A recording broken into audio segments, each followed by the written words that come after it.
possibly lost their reliance on God when they moved. You know, that may be why she's back, and she's like, okay, well, I'm back because this is where my family is. It's not necessarily where I belong, but this is where my family is. And so she's kind of dragging her feet. And then Ruth goes out there and gets all this stuff, and she's like, okay, yeah, maybe there's some, maybe I was wrong. My bad, you know. James, you couldn't do this with TV anymore, but there was a test done. They put mice in like a bucket of water, and with one group, like they were in total darkness, and they didn't last but a few hours. But then one group, periodically, they would like have a glimmer of light. And those, I can't remember the exact time, but it was like 4 or 5 times greater the amount of time because they thought there was a way out. And I think that's hope sometimes. I don't know that it's that we can see the end. I think it's that we think that there's something to keep us going. Sometimes I think that's a kind word from somebody. Sometimes I think it's in the middle of whatever. We see a glimmer of just that something better is possible. I don't think it takes like that this is even going to be over. I think it's just little things that just give us enough just to keep us moving forward. Good point. And I think that it's important in those moments for us, especially as Christians, to give credit for those moments and give credit for those things to God. It's easy for us to find ourselves in Naomi's condition and blame God. And Mark spent some time when he covered chapter 1 talking about, well, who's in control? Well, God's in control. And so if bad things happen, does God cause it? Well, I don't know. But could God prevent it? Well, I don't know. Yeah, God could prevent it. But He doesn't. But so we have a tendency to blame God for bad things and then take credit for self when good things happen. And so we wind up with hope in ourselves, and that's a false hope. That's a hope that will fail.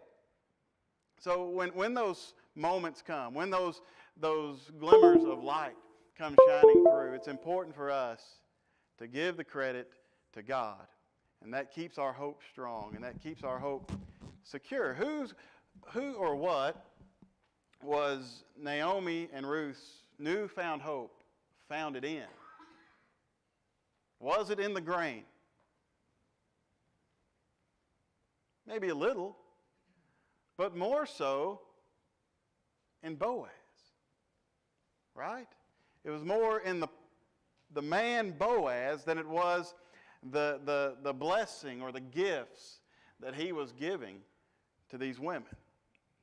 I think that that's important for us to recognize too, because when we fast forward to today, who or what is our hope in? James, I read a definition the other day that hope anchors the soul. We all know what an anchor is in a boat, which makes it secure. That's right, and it keeps us from drifting off from where we ought to be or need to be.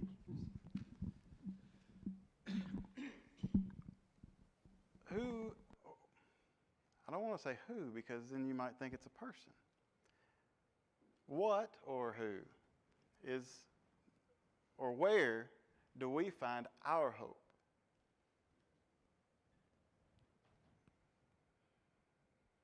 This is not a hard one. God. That's right. Our hope is in God. Our hope is in Jesus. Our hope is in the Spirit. Our hope is in the Lord. So we get blessings, and we acknowledge sometimes those blessings are from God. Sometimes we acknowledge that those blessings are from God and not just something that we've produced on our own. So when we acknowledge that, we're thankful for those things.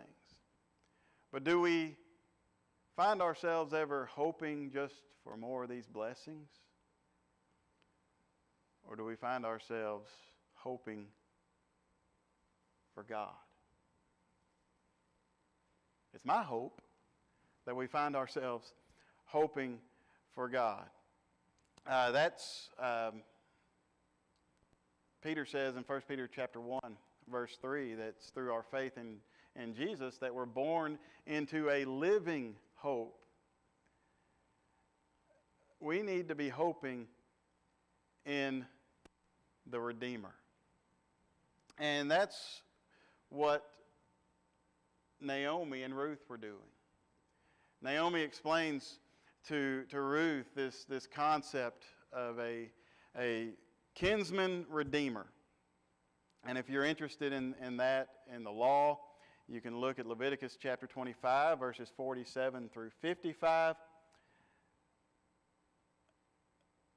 They were thankful for the kindness that Boaz showed to Ruth. They were grateful for that. But it was more than that basket of grain and that leftover lunch that gave Naomi hope. Like Nathan said, there were others, certainly, who were gleaning in the fields. There were others, likely, who were having leftovers from their meals from working in Boaz's field. And maybe there were other relatives who had dead husbands that were working in Boaz's field. We don't know about that. But we do know Naomi knew that they were relatives. And there was an opportunity there. I got an interesting question. At the end of verse 20 that you highlighted, when Naomi's talking about Boaz, she says, he has not shown his kindness to the living and the dead. What does "and the dead" mean? I think it's a kindness to Elimelech, or maybe the sons, because it's a kindness to their widows would be a kindness to them. That's my impression anyway. And that would fit what you just said about other people that were in similar situations. He's showing kindness to other people that have lost people, maybe. I don't know.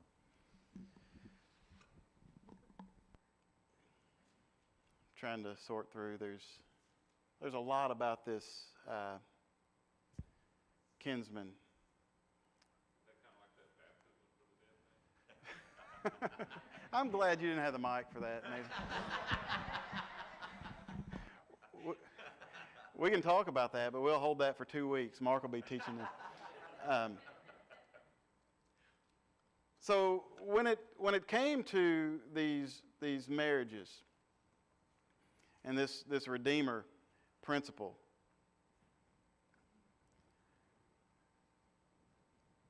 the widow went with the property. You couldn't just assume the property. You had to take the wife.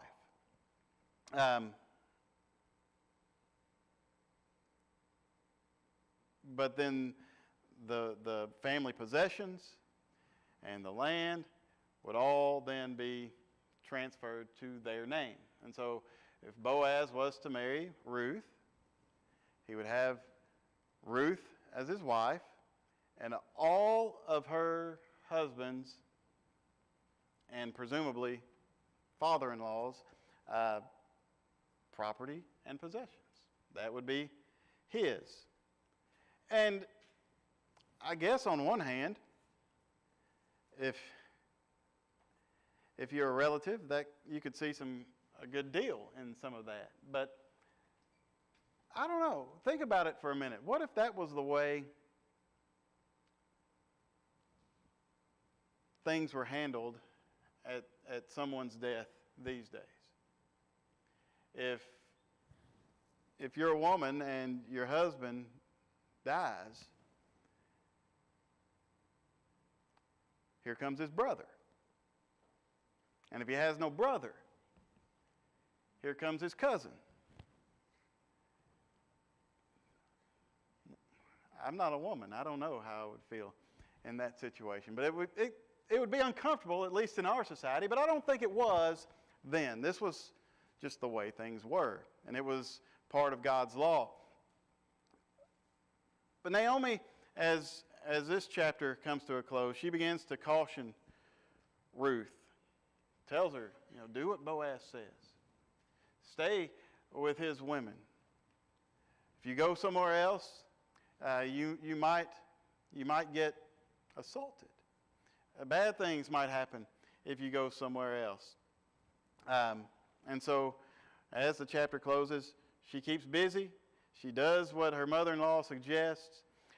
She does stay in the field of Boaz, working with his women, gleaning until the harvests are over, but then going home and living there with her mother-in-law.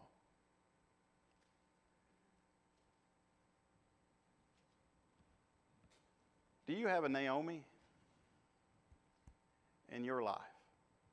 What did Naomi do for Ruth?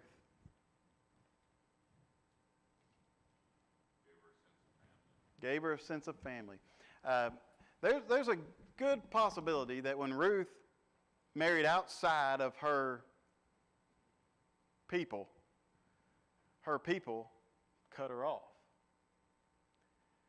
Now, Orpah, she felt comfortable in going back home, but Ruth felt obligated to Naomi. And so Naomi provides her this sense of family, this sense of home. But as you read through the end of chapter 1 and through most of chapter 2, it's not a great home life, right? Naomi's miserable. And I don't know how many of you spend a lot of time with miserable people, but you spend a lot of time with a miserable person, and what do you become? Pretty miserable. But now things are changing. Naomi has this revitalized hope, and now she's encouraging Ruth. And as we move into chapter 3, she'll continue to encourage Ruth. Remember several weeks ago when we sort of did an overview of this book, we thought about how it's a picture of us and growing in a relationship with God and with Jesus. And sometimes maybe we're able to deepen that relationship on our own through personal Bible study, personal devotion time. But sometimes we need a little bit of encouragement. And that's what Naomi provided for Ruth. Ruth had a pretty good working relationship, it seems, with Boaz. But Naomi is now going to encourage her to go for something more. And maybe sometimes we as Christians, we settle in for a pretty good working relationship with Jesus. We come to Bible class, we come to worship, we come on Wednesday nights, we participate in small groups, we do pretty much everything that the church does. When the church is doing something, we're going to be there, we're going to be a part of it, we're going to participate, and we're going to maintain this working relationship with Jesus. Should that satisfy us? Or should we long for something more? And should we, like Naomi, be encouraging one another to long for something more and to help one another to deepen that relationship, to go beyond what we might consider to be the minimum, to go beyond the walls of this building, to have that relationship and deepen that relationship and share that relationship with other people who aren't part of our family here at Crosswinds. What I see in Naomi, as I see her attitude shift, she shifts from a discourager. And we don't have a whole lot of context to really make that clear, right? But from what the last words that she says in chapter 1, and then the first words she says in chapter 2, just go. I don't sense a lot of encouragement. But now, as that hope is restored, she becomes a great encourager. And so let's move into chapter 3. Any comments or questions before we move into 3? All right. I feel like Alan this morning. I didn't know if we were going to finish chapter 2. Let's read the first 5 verses of Ruth chapter 3. And Naomi, her mother-in-law, said to her, "My daughter, should I not seek rest for you, that it may be well with you? Is not Boaz our relative, with whose young women you were? See, he is winnowing barley tonight at the threshing floor. Wash, therefore, and anoint yourself. Put on your cloak and go down to the threshing floor, but do not make yourself known to the man until he has finished eating and drinking. But when he lies down, observe the place where he lies. Then go and uncover his feet and lie down, and he will tell you what to do." And she replied, "All that you say, I will do." So, ever since Boaz has come into the picture, into the lives of Ruth and Naomi, and really just Ruth as far as we know, Naomi's been a different person. Her concern doesn't seem to be any more about herself, but instead the welfare, the well-being, the future of her daughter-in-law, Ruth. Somebody said, "It's when we serve others that we ourselves receive the greatest joy and satisfaction." Do you agree with that? Is serving others more joyful and more satisfying to you than serving yourself?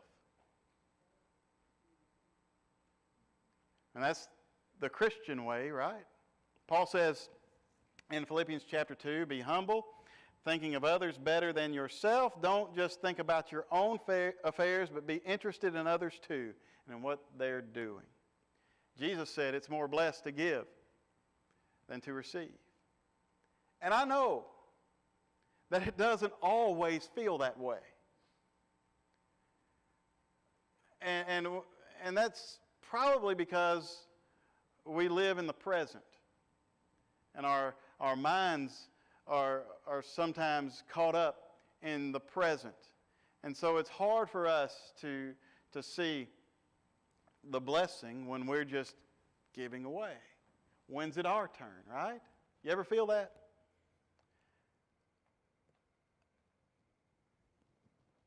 But it's more blessed to give than to receive. Naomi realized that in serving Ruth, she could again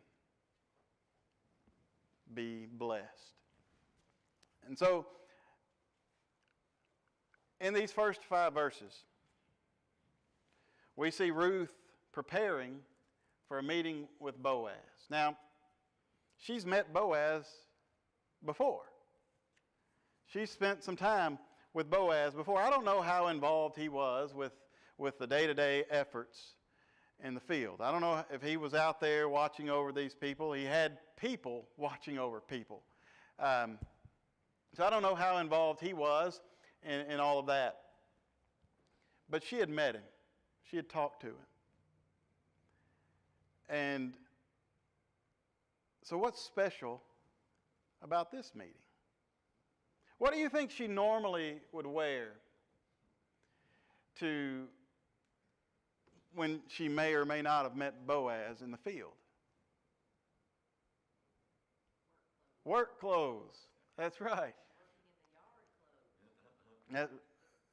How clean do you think Naomi or Ruth would have been at the end of a day? Not.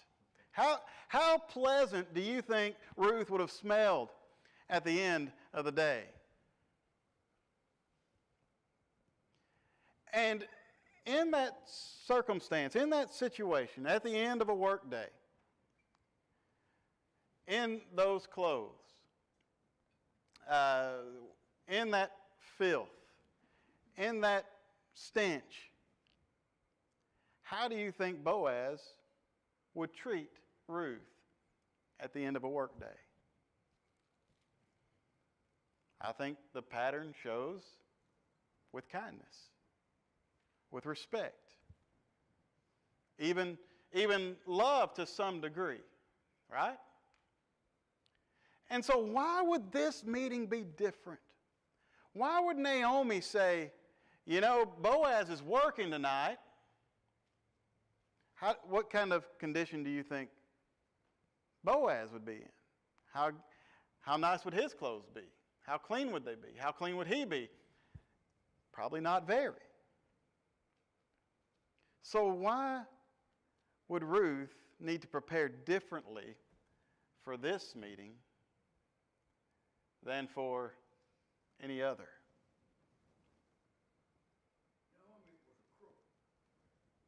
Naomi was a crook? From the time that those men died, look what she has done to Ruth. She tried to run her home. She wouldn't go. And then she told her, go. And then Ruth says, I'm going to go out and get me a job. I said, go get you a job, yeah. And then later on down in the thing, before it's over with, she steals her baby and names the baby.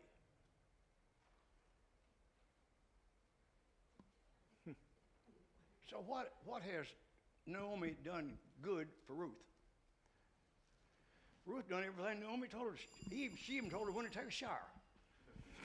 She took advantage of her.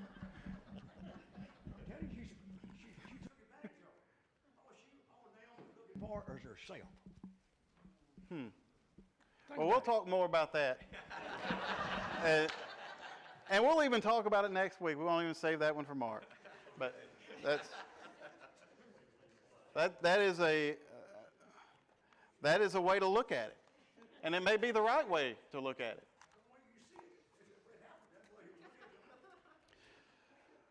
So we'll pick up here in verse 1 of chapter 3 next week, and we'll see. I think we'll see what good this was for Ruth. Any other comments before?